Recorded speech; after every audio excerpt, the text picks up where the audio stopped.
भी हो रहा है जिस टाइम तुम ये वीडियो देख रहे हो, ठीक है। तो काफ़ी लंबे समय के बाद आज मैं एक नई वीडियो बना रहा हूँ जो कि बन रही है हमारे केमिस्ट्री के फर्स्ट चैप्टर क्लास 11 के, that is some basic concepts of chemistry. Okay, so chemistry अब होती क्या है। सबसे पहले हम ये पढ़ते हैं what is chemistry. Chemistry is the subject which deals with the study of composition, structure and properties of matter, ठीक है।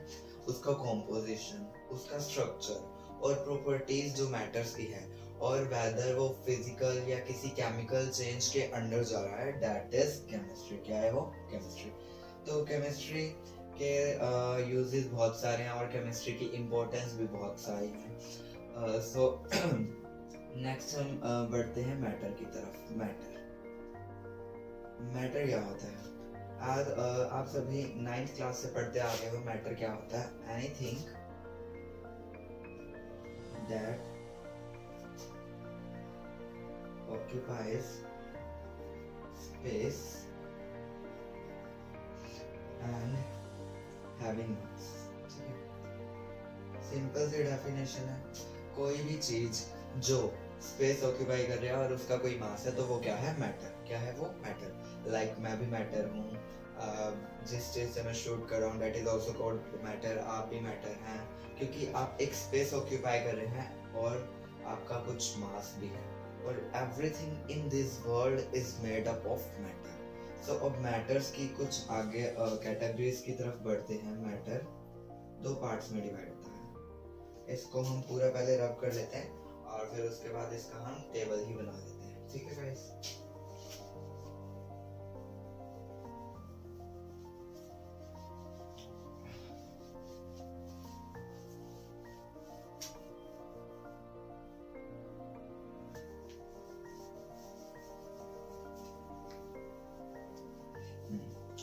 तो हम इसका टेबल बना लेते हैं। मैटर की 2 क्लासिफिकेशन होती है। First one is physical and second one is chemical. Okay guys, so physical भी 3 पार्ट्स में डिवाइड होती है फर्दर, जो कि है सॉलिड, लिक्विड, गैस। और केमिकल फर्दर डिवाइड होती है 2 पार्ट्स में, that is pure substance and mixtures. Okay, so ये जो प्योर है ये भी आगे 2 फर्दर में डिवाइड होती है, दैट इज एलिमेंट्स। एक ये marker compounds, and mixture is also divided in 2 parts, homogeneous and heterogeneous. Okay guys, ये यहाँ पे हेटेरोजेनियस। सो अगर आप ये टेबल बनाना चाहें तो आप बना सकते हैं, देख लीजिएगा। मेरी ड्राइंग कुछ इतनी अच्छी नहीं है और राइटिंग भी इतनी अच्छी नहीं है। तो फिजिकल की बात करते हैं। सॉलिड क्या होता है? जिसके पार्टिकल्स वेरी क्लोजली पैक्ड होते हैं, लाइक दिस। एक चेयर है, that is solid. You are also a solid, okay, and this marker is also a solid because इसके जो पार्टिकल्स है that is tightly packed. And liquid is loosely packed as compared to solids. Okay, अगर liquid का क्या होता है? Liquids have fixed volume but having not fixed shape, और इसका फिक्स्ड वॉल्यूम है, फिक्स्ड शेप है। और गैस के तो बहुत ही ज्यादा दूर दूर पार्टिकल्स होते हैं, ठीक है।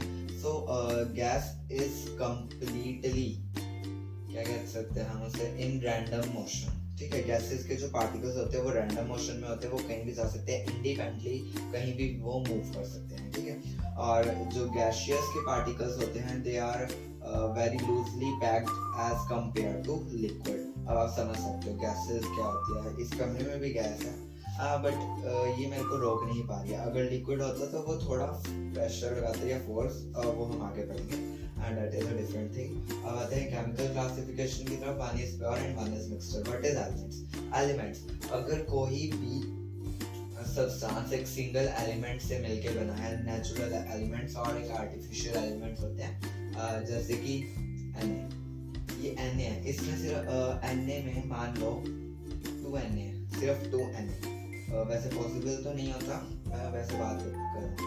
Na में सिर्फ Na ही होगा और कुछ नहीं होगा, तो ये क्या होगा? एलिमेंट। अब कंपाउंड क्या होते हैं, मान लो NaCl, ठीक है, इनमें सिर्फ 2 कंपाउंड होंगे ये, ठीक है। This is also pure compound like C6H12 और 6, ठीक है। कंपाउंड्स बहुत सारे होते हैं, ठीक है। तो बात करते हैं मिक्सचर्स होमोजेनियस और हेटेरोजेनियस की। होमोजेनियस मिक्सचर जिनको हम अपनी आंखों से देख के हम उसे नहीं पहचान सकते, इज दिस अ मिक्सचर और not, like mixture of water and milk, ठीक है।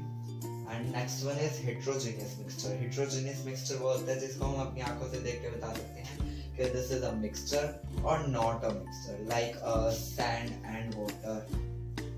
So many examples are there. So हम आगे चलते हैं अपने टॉपिक की तरफ. Let's rub it.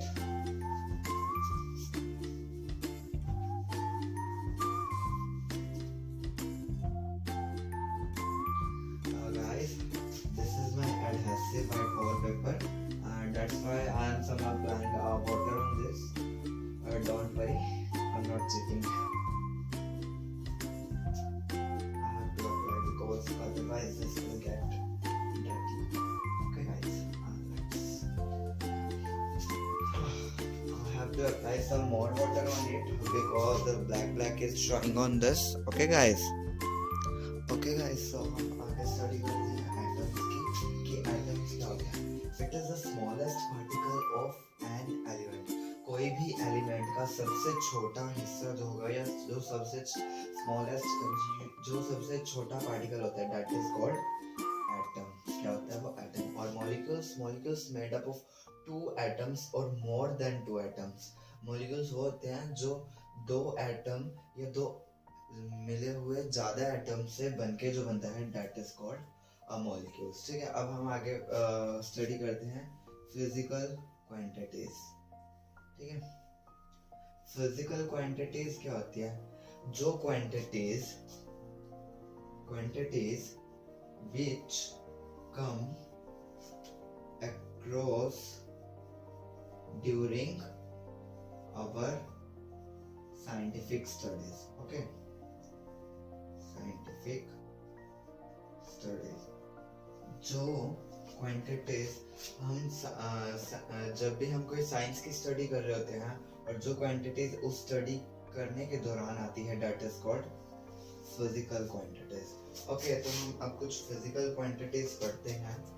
Let's rub it. Guys, sometimes I pause this video, so I apologize for pausing the video. Okay guys, yes, let's rub it with another cloth because this is all wet.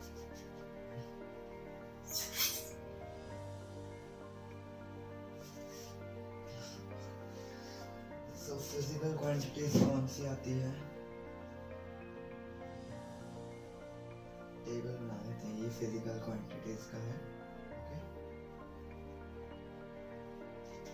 सबसे पहले आती है length, then mass, then time. And length, mass, time, then thermodynamics, temperature, that is Tm, temperature, luminous intensity,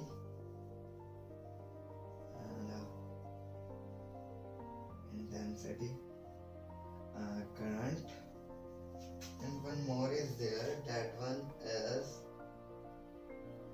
amount of substance. Okay, amount of substance. So इन सब के symbol देख लेते हैं. Symbol क्या है?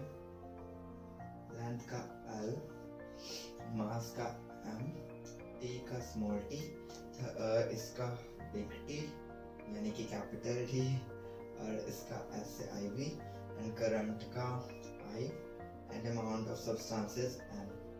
ओके, सो इसकी यूनिट्स देख लेते हैं. दैट इज लेंथ की मीटर, यानी कि ये ऐसे यूनिट है जो हम पूरी जितनी भी कंट्रीज हैं उनमें यूज होती है. मास की kg यानी कि किलोग्राम, टाइम की सेकेंड्स, and thermodynamic temperature की Kelvin, not Celsius, it's Kelvin, and luminous intensity की candela, current की ampere, and इसकी है moles. Okay, so अब इनकी SI यूनिट के सिंबल देख लेते हैं. मीटर का M, इसका kg, इसका S, इसका ना ऐसे आएगा, ऐसे. केल्विन का K, कैंडेला का Ct, एम्पियर का A, and moles का MOL. So guys, from here you can note this table. So further we move, further हम आगे move करते हैं. So what is the next thing is that, so guys, next आती है conversion units. conversion units में एक सबसे important होता है, that is Fahrenheit is equal to 9/5 C, यानी कि Celsius degree plus 32. This is क्या बोलेंगे, this is the formula to change Fahrenheit into Celsius और Celsius into Fahrenheit. Okay, so मान लीजिए एक हम क्वेश्चन कर लेते हैं, that is 25 degree Celsius is given. Okay, sorry guys for disturbance. 25 degree Celsius is given, यानी कि C is equal to 25 degree. तो हम इसे कैसे करेंगे, 9/5 into 25 plus 32. 5 9s are 45 plus 32. 5 plus 7 77 of Fahrenheit. Okay, so 77 Fahrenheit. One more question कर लेते हैं हम एक 60 degree Fahrenheit. Okay, आप क्या दे रखा है, 60 degree. यहाँ कर लेते हैं 60 is equal to 9/5 C plus 32. तो पहले कर लेते हैं हम 60 minus 32. 9/5 C. 10 में से 2 गए 8, यहाँ पे बचा 5. 5 में से 3 गए, क्या बचा 28. अगर आपको डाउट लग रहा है तो इसमें प्लस कीजिए, 8 plus 2 10, तो 60 आ गया. No worry at all. C. अब ये उधर जाएगा तो 25 into 5/9 is equal to C. ठीक है, अब हम इसका कर लेते हैं, 9 को 28 से डिवाइड कर लेते हैं. 4 9 36, 27, 3 पे जाएगा 10, 3.1. Okay, 3.1 into 5 is equal to C, 15.5 Celsius. Okay, so this is the question. हम नेक्स्ट क्वेश्चन की तरफ बढ़ते हैं. नेक्स्ट क्वेश्चन की तरफ अब हम नेक्स्ट टॉपिक करते हैं, दैट इज सिग्निफिकेंट फिगर्स. लेकिन उससे पहले एक और चीज आती है, that is precision and accuracy. So अब मैं बताऊंगा आपको कि प्रिसीजन एंड एक्यूरेसी एक्चुअली में होता क्या है. सो गाइस, नेक्स्ट टॉपिक है, जैसा कि मैंने आपको बताया, accurate and accuracy and precision.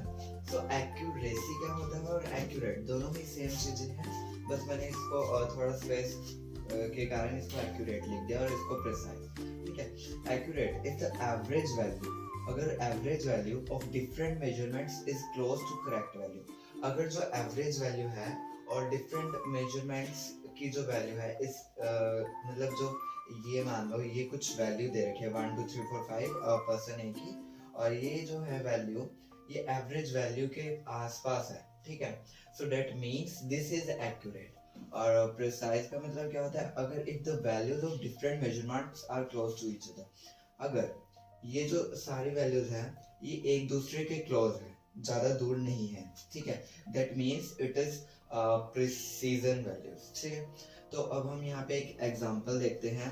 ये है मेजरमेंट्स, पर्सन ए, पर्सन बी, पर्सन सी, पर्सन डी. ठीक है, ये 1 2 3 4 उसने कुछ मेजरमेंट्स की है और उसका एवरेज भी दिया हुआ है हमें. तो सबसे पहले हम देखते हैं फर्स्ट में कि प्रिसीजन ज्यादा है या एक्यूरेट है, या दोनों ही बेकार हैं, दोनों ही मतलब पुअर हैं, या दोनों ही गुड हैं. ठीक है, 10.3, 10.4, 10.5. 10.5 इज द एवरेज वैल्यू, 10.6, 10.7, 10.5 यानी कि 0.1 का गैप और 0.2 का गैप. यहाँ पे भी 0.1 का गैप और 0.2 का गैप. ये जो सारी वैल्यूज हैं ये आसपास हैं. ओके, सो दैट मीन्स कि इसका गुड प्रिसीजन फर्स्ट का, रुको यहाँ ऐसे नहीं हल करते हैं, पर्सन ए का GP यानी कि good precision and good accuracy. Okay, so B का देखते हैं। बी 10.0, 10.1, 10.2, 10.3, 10.4, 10.2। अब आप मुझे बताएंगे कि इसका प्रिसीजन अच्छा है या एक्यूरेसी। इसका प्रिसीजन अच्छा है, good precision and bad accuracy या पुअर एक्यूरेसी, आप जो लिखना चाहे इसे लिख सकते हैं। अब सी की बात करते हैं। सॉरी, सी में 10.1, 10.3, 10.5, 10.7, 10.9, 10.5। ये जो 10.5 की वैल्यू है, this is close, this is close, this is close, this is close, but different between 10.9 and 10.1 is too much. That means it have poor precision यानी कि PP and good accuracy. Okay, and the last one is D 10.0, 10.7, 10.9, 11.1, 11.3 and 10.2. अब यहाँ पे देखिए, average में भी सभी में बहुत ज़्यादा गैप है, और जो प्रिसीजन है यानी कि मतलब इनके जो टर्म्स के बीच में डिफरेंस है, that is also too much. That means poor precision and poor accuracy. तो हमारा जो यहाँ पे टॉपिक है पुअर प्रिसीजन मतलब accuracy and precision, that is completed, and so we will move on our next topic, that is significant figures. So guys, इसके बाद जैसे कि मैंने बताया सिग्निफिकेंट फिगर्स आता है। तो सिग्निफिकेंट फिगर्स होता क्या है? Total number of digits in a number including a last digit which is uncertain is known as significant figures. यहाँ पे uncertain का मतलब है like this 4.035, this digit is uncertain, 4.038, this is uncertain, यानी कि जो कि last digit है उसको include करके that is called, वो जितने नंबर्स हैं that is called significant figures like this।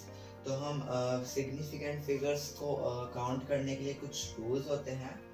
सो पहला रूल पढ़ते हैं हम, all known, जीरो यानी कि ZERO, मैं दोबारा बता रहा हूँ, जीरो यानी कि ZERO digits as well as zeros between the non-zero digits, NZ यानी कि non-zero digits are significant। इनका कहना क्या है, like 5543, इसमें कितने सिग्निफिकेंट फिगर्स हैं, दैट इज 4। और इनका कहना एक और है 5005, इसके अंदर कितने सिग्निफिकेंट फिगर्स हैं, इसके अंदर भी 4। ठीक है, तो नेक्स्ट हम पढ़ते हैं जीरो यानी कि जीरो ZERO वाला zero, to the left of the first, ये है first, non zero digit in number are not a significant. इनका कहना क्या है रूल 2 में कि जैसे कि देखिए 0.0045। अब आप मुझे बताएंगे कि यहाँ पे कितनी सिग्निफिकेंट फिगर्स हैं। यहाँ पे सिग्निफिकेंट फिगर्स 5 है क्या? 5 है क्या? नहीं, यहाँ पे सिग्निफिकेंट फिगर्स है 2। इनका कहना ये है कि अगर जो नॉन जीरो डिजिट्स हैं उनकी लेफ्ट साइड से अगर कोई जीरो शुरू होती है, that will not be count in significant figures. If it is like this 0.004500 or 5, so this will be count, this will not be count, and 1 2 3 4 5 significant figures कितनी आ गई? 5। ठीक है, next is rule 3, if a number ends in zeros but the zeros are to the right of that decimal point, so these are significant figures। पढ़ते ही समझ आ रहा है?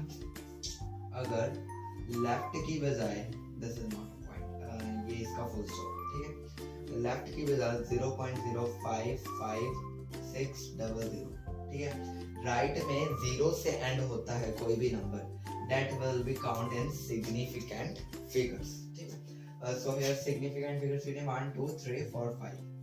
ठीक है, ये वाली काउंट नहीं होगी, लेफ्ट वाली काउंट नहीं होगी, राइट वाली काउंट होगी, जो कि बताता है हमें rule 3 and rule 2। Rule 4 is very simple. Sometimes it makes complicated. Okay.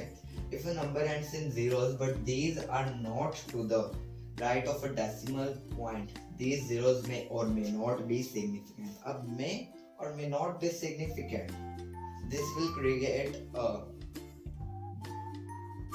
क्या कहते हैं उसे, मैं वर्ड भूल गया. हाँ, this will create a confusion for you, like 1.03 into 10 raised to the power 4.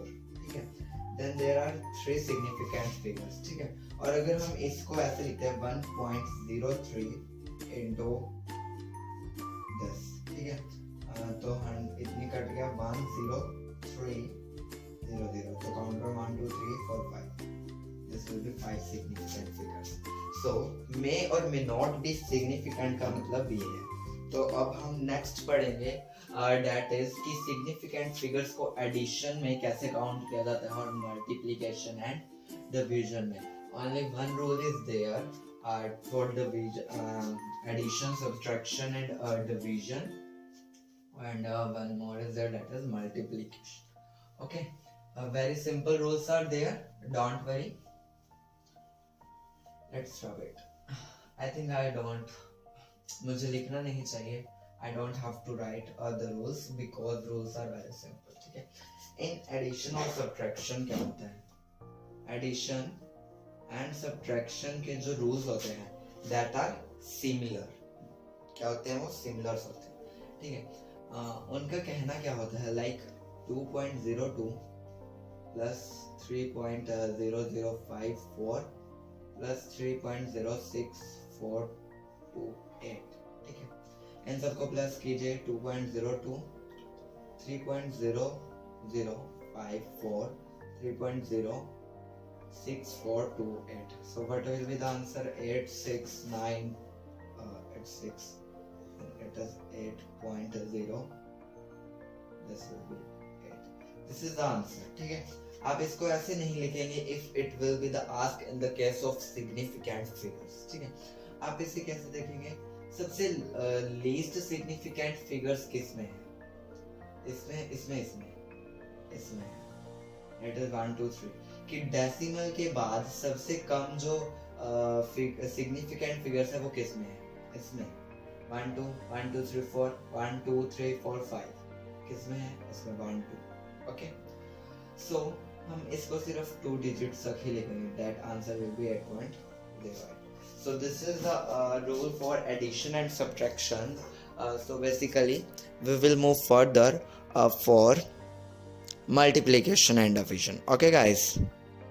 So guys, अब हम बात करते हैं multiplication and division की. जैसा कि मैंने आपको बताया, ठीक है, तो multiplication और division में हम क्या करेंगे? मान लो this is the multiplication and we have to divide it after multiplying. Okay, so हमें actual में result क्या मिला है?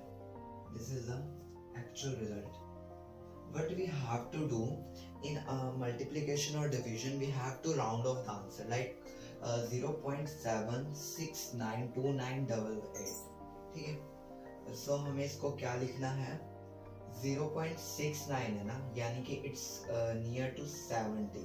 तो हमें सीधा क्या करना है? We have to write it 0.77. This is the answer. ठीक है, ये हम यूज करेंगे in significant figures. Okay. So अब हम बात करते हैं law of chemical combination की.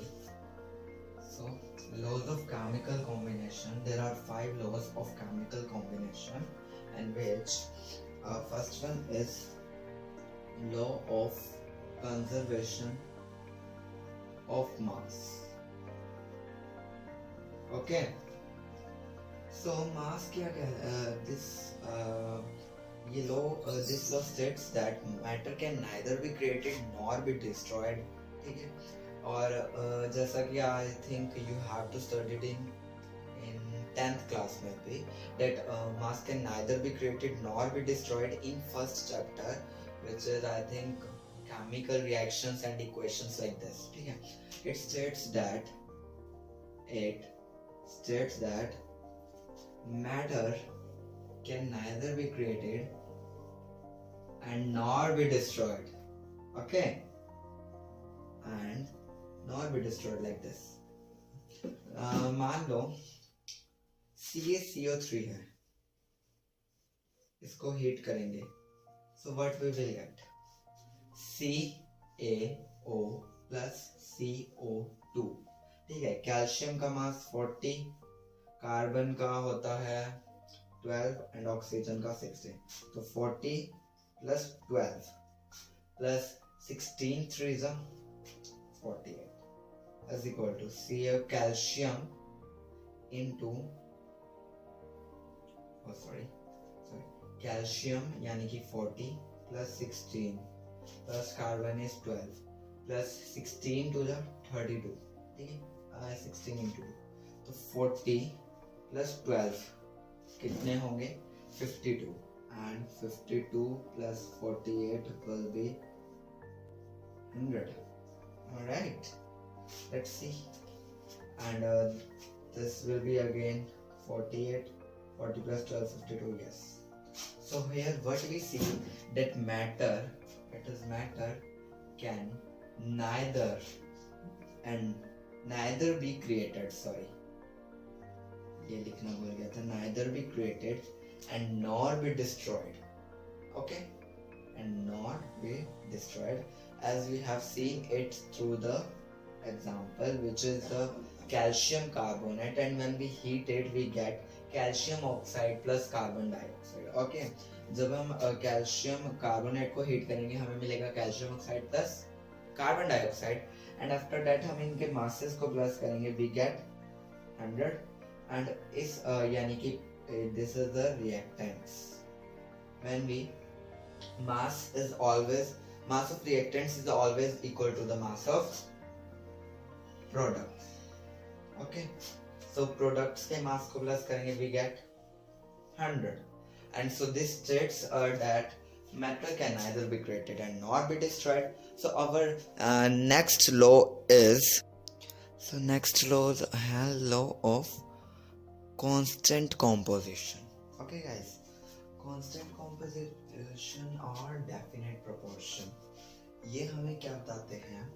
A chemical compound is always found to be made up of same elements combined together in the fixed ratio. इनका कहना क्या है? Like CO2 is a compound. CO2 yes,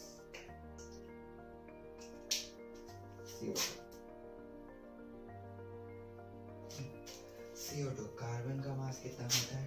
12 ratio, oxygen का होता है 16, there are 2 oxygen, then 32, 12 ratio 32 is 1, oh sorry,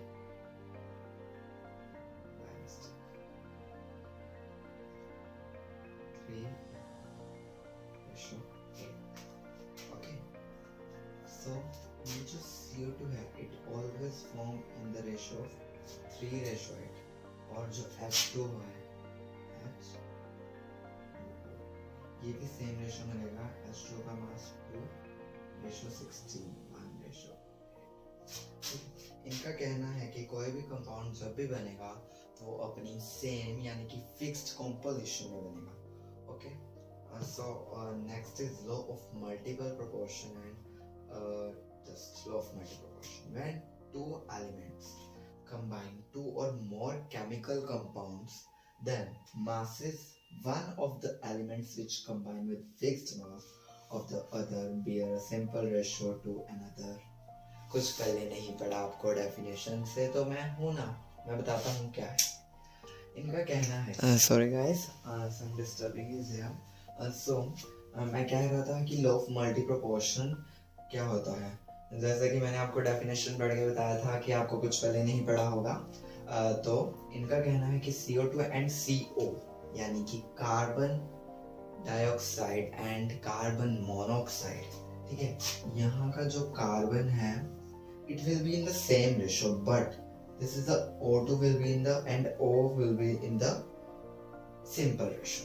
Like ये रहेगा 1, ये दोनों की मान लो 1 ही रेशो है. वैसे क्या होगी दोनों को, इसकी 3 ratio 8 and this is 16, so it will be 3 ratio 4. And if we do this 8:4, तो इसका क्या आएगा 2:1. This is in the simple ratio. Okay, so हम बहुत से compounds में कर सकते हैं like H2O2 and H2. ये होता है हाइड्रोजन पेरोक्साइड, ये होता है hydrogen oxide,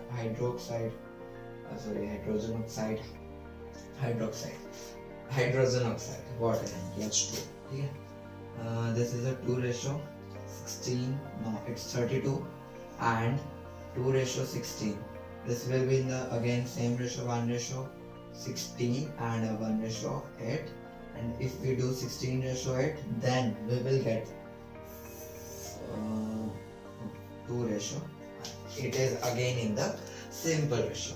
So next is the Gay-Lussac's law. Let's do that one.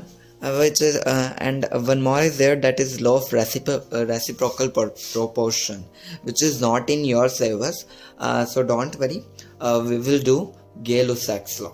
Okay, so as we talk about that, next law is Gay-Lussac's law. So what is in that, when gases react together. Sir देख के इतनी लंबी चौड़ी definition लगी है और है इसमें कुछ भी नहीं. अभी देखना. When gases react together, they always do so in volumes which bears the simple ratio. Again, simple ratio is there to one another and to the volumes of the products if these are also gases, provided all measurements of volume are done under similar conditions of temperature and pressure. इन्होंने क्या बोला है? Like this. देखिए, H2 plus Cl2 gives rise to 2H3. Very simple. इसके जो moles हैं, moles नहीं, हम सिंपल बोलेंगे. इसके आगे जो नंबर है वो कुछ भी नहीं है. We will consider 1. इसके आगे भी कुछ नहीं है. इसके आगे तो. So what is the ratio of this? 1:1:2. This is in the explain this law. ठीक है, ये समझा रखा है. अगर आप कोई और एग्जांपल लेना चाहते हैं तो हम एक ले सकते हैं example. Where is my master?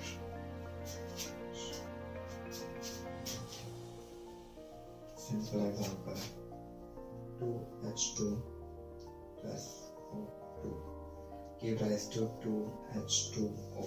ठीक है, 2:1:2. Very simple. This is all explained in this law. Simple है, कुछ नहीं है. ये देखने में लंबी चौड़ी डेफिनेशन लगती है बट है कुछ भी नहीं. ठीक है, और इस बहुत कम चांसेस होते हैं कि एग्जाम में इसकी डेफिनेशन आए. सो गाइस, यहाँ पे हमारा पार्ट 1 कंप्लीट होता है, some basic concepts of chemistry का. The rest part I will upload soon. Okay guys, so thank you guys for giving your precious time. Like, comment, subscribe my channel, and if you have any doubt, then message me at the rate Sarabjot Singh 77.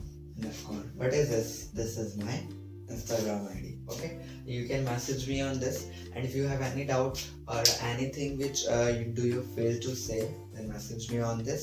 I will reply you as soon as possible. And if you are messaging on my Instagram, then you have to write that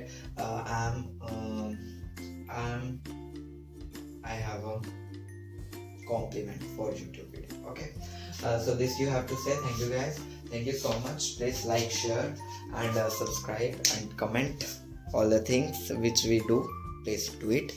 And one more thing, that is, please share my channel as soon as possible, because if you are taking benefit of my channel now, so I think others will also take.